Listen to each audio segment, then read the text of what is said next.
Ano ang ating baluti at kalasag?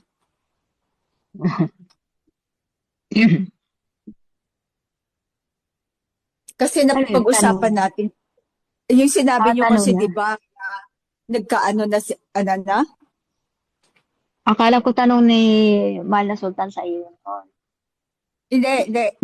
Kasi, Ngayon na yan. yung kanina, yan sa notes ko eh. Kasi di ba pinag-usapan natin prior ng mag-start tayo, yung, Mm. oo. So, nga pala, huwag tayo mention kasi sa recorded ko. Ah, so iniisip ko, kailangan maging ano din tayo, ano ating proteksyon. Tapos, kaya tinatanong ko, ano ang ating baluti at kalasag? Nasa O Salmo, kasi, nandun sinabi yan eh. kaya Turaan Nasa nga ko eh, ba Salmo. na? Tora, Nasa Salmo, nandun Tora. yan eh. Hmm. Oo, kaya nga nung nasa Turaan salmo ito Covenant. ang ating, oo, kaya sabi ko, ito yung ating yung ating Shield. Shield. kalasag. Oo. Shield and di ba, armor and shield. Ang Oo. Tora. Kaya Kasi kailangan, ang napakahalaga talaga na may Tora tayo. Oh, sige sis. mm, kasi ang armor, salita.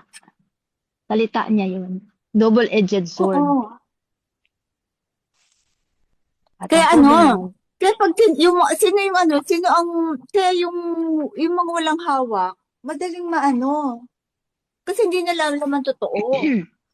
Kasi sila natangay. madaling matangay. Tsaka hindi nila Na, alam yung ano, creation. Ang napansin ko dun sa mga dati nating kasama, hindi nila naiintindihan yung creation. Kaya ganoon. Yung, nagulat lang ako noon, mga panahon na yun. anong Para, creation? Alin yung doon? creation, yung first couple at saka yung creation ng first couple at saka yung creation ni Adama at saka ni Hawa. Oh, di nila naiintindihan yung mga nakaraan. Di nila naiintindihan kasi nagtayo ng mga pyramid. Di nila naiintindihan yung mga technology na noon na tinutuklas ngayon na hindi na naiimposiblihan ang ano ngayon, ang generation ng mga serpent ngayon. Kasi ano nga yun, mga first creation nga kasi ang gumawa noon. Hmm. Hindi na Matutunan lang nila naiintindihan. yun pag meron silang hawak na Torah. Mm-mm. Hindi, Kaya, nasa kaya video ano, ng mesero yun eh. Oh, nandyan din. yes, eh. Pero Pero nagulat nga ako i-video. dahil hindi naman pala lahat nakakaunawa noon. Kasi hindi Sumunod sila lang sa mga asawa. nakikinig. Hindi sila nakikinig. Busy sa negosyo, busy sa daldalan. They are physically present but mentally absent. Or hindi talaga binigyan ng diwa, Tama, no? tama po sis. Dalawa lang yan. At saka paano kung hindi chosen? Kaya nga 'di ba, may mga kasama tayo na nag-Anunnaki. Sinabi pa Oo. nga ng mensahero yun eh.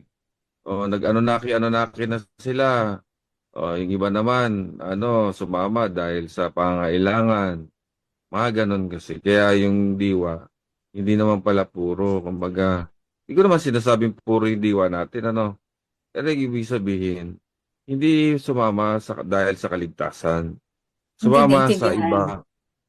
Sumama dahil sa ibang, siguro, sa ibang Hangarin. yung, Eto, oo. Hangarin. Oo. Last way. hangarin. Kasi kaya Naki, meron naman talaga Naki prior to. Hindi nila alam, sa first couple yun, mga corrupted. Hindi nila alam. Yun ang Kaya madali silang natangay ng mga Naki. Siyempre, mas yan, mas matanda pa, kinaagamat nga. Totoo. Kasi mga falling yun eh. Kasi kailangan, matanggap mo yung na nagkaroon ng ng mga high intellectual na nilalang na kaya nila mag-manipulate ng structure. Kaya nilang baguhin ang structure ng genes. DNA. Kaya nilang Oo, kaya na nilang baguhin 'yon. Kaya nga At ang timeline i-event nila panahon. Ibig sabihin, yung technology, tama nga kaya nga nung naano natin yung kay Solomon yung technology noon, hindi bago yon. Hindi bago. Kung ano man yung technology ngayon, hindi bago. Kasi may mas advanced pang technology noon. Kumbaga, Tinatago lang kung sa kumpara mo yung technology ngayon, is luma yun. Kumpara mo dun sa technology na yon. Luma. Kaya hindi bago. Kaya hindi malalim ang pagkaunawa sa creation. Kaya may mga natangay. Kaya may